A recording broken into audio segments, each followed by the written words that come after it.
Hey, I decided to make a video. I fell asleep on my bed, but I'm going to be going back to bed pretty soon because I need to take a shower. I was just laying on my bed for a few minutes and then I ended up falling asleep. So anyway, I was thinking about making a video about ancestors. I know there's a lot of people on YouTube who've made videos about ancestors, ancestor altars, and ancestor communication, but I just wanted to make this video to kind of briefly describe my experience with my ancestor. My father passed away in 1996, and you know, there's a lot to be said for dementia. I suspect that dementia is a physical illness, but also I suspect that dementia is also a spiritual illness as well. I know that when I was working in the convalescent hospital, many of the patients who experienced dementia would, have visions of people that have passed away. And I know my father passed, before he passed away, he was in communication. I suspect he was in communication with an old childhood friend. There were times where my father would be playing hopscotch in the middle of the hallway, and I believe that his friend, I believe his name was Myron Strutters, I believe, was with him. So when my father passed away, I was very shocked, but kind of relieved at the same time, because my father was really, he had become a person that I no longer recognized because of the behavioral changes. So, in the 90s, my life was getting really rough and very strange and almost like dark, to the point where there's a big contrast as to what was going on in the 90s, my behavior in the 90s to how it was now. And I remember, just getting myself into these really messed up situations. I remember being at somebody's house, and I was looking at the television set, and one of those weird off channels, and I was able to see my father's face in the television screen, which I thought was kind of strange, but I appreciated knowing that I felt as though his presence was there. And he tends to contact me in times of trouble, and when I had left the Murray's place, I felt this contact. I felt contact, like he needed to be with me, and he was trying to tell me something. I guess he knew that I was in trouble, and sooner or later I was going to be placed in a situation where I was going to be isolated. He was communicating to me through, believe it or not, a smoke detector in the house. Every time I'd walk by this smoke detector, now you know how the lights go on and off on a smoke detector, but it was doing it more than normal. It was like, almost like there was lightning charges coming out of it, if that makes any sense. And so I started, and it sounds bizarre, but I started to communicate with the smoke detector. Like, I would ask it questions and say, if this is yes, blink this many times, and no, blink this many times. And I was getting consistent answers. And so I have been in contact with my father since that time. And but most of it is mental work, and also it comes through things like dreams and that sort of thing. Some people, now I know that because I've been isolated for a very long time, I think he when you're on the other side, like, for example, ancestors don't have, like, what do you call it, powers where they don't have the ability to do things like God does, okay? They don't have those abilities, okay? They're very limited in what they can do, but they can provide comfort to you in times of trouble and in times of need. And I feel very relaxed and very relieved that I feel that he's with me. what was I going to say? I was going through a really dark time right before I left and moved into this apartment. I mean, it was getting to the point where and I still feel extremely drained by everything that's happened.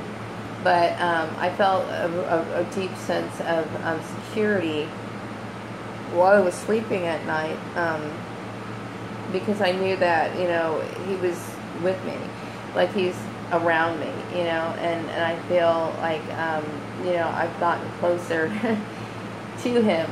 Now, some ancestors are here on a mission. They're here for your protection, and they're very limited on some of the things that they can do. And some have more abilities to do things than others. But my father has been a great comfort to me in my times of solitude. And I can't say that I would really like to have human company, but at this point, it's just very hard for me. But I do, feel as though I have, an attachment for him, and I'm very grateful for it. Some people go and they create ancestral altars. Some people have different ways of honoring their ancestors. I don't really necessarily think it has to be that elaborate.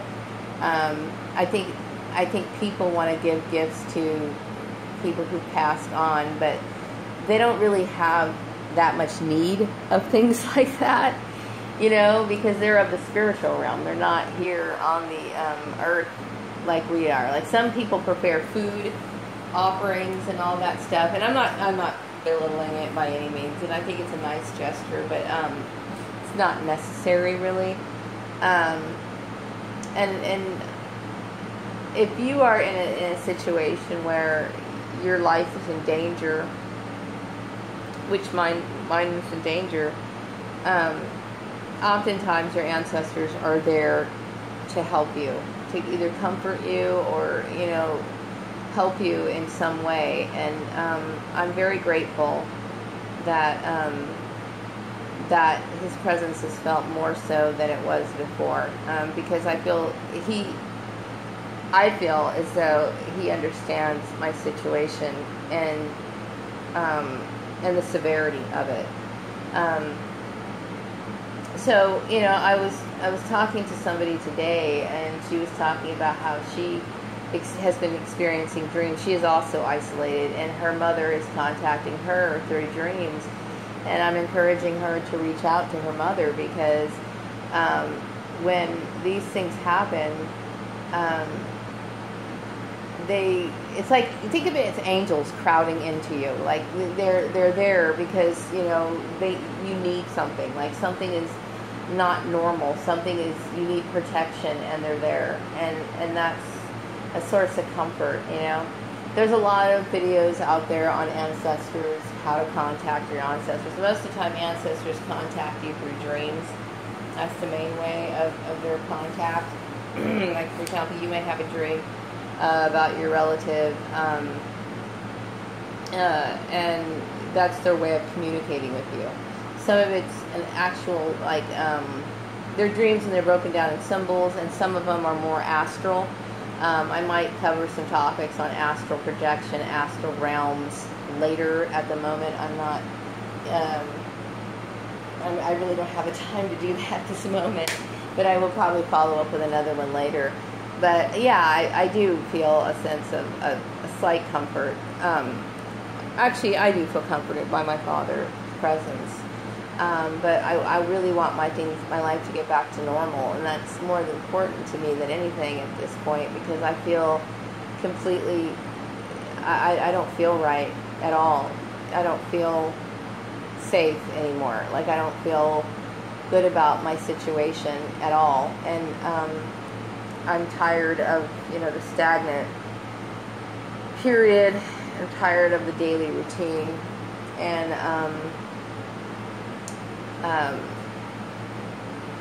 and I appreciate, having my father's presence with me during this time.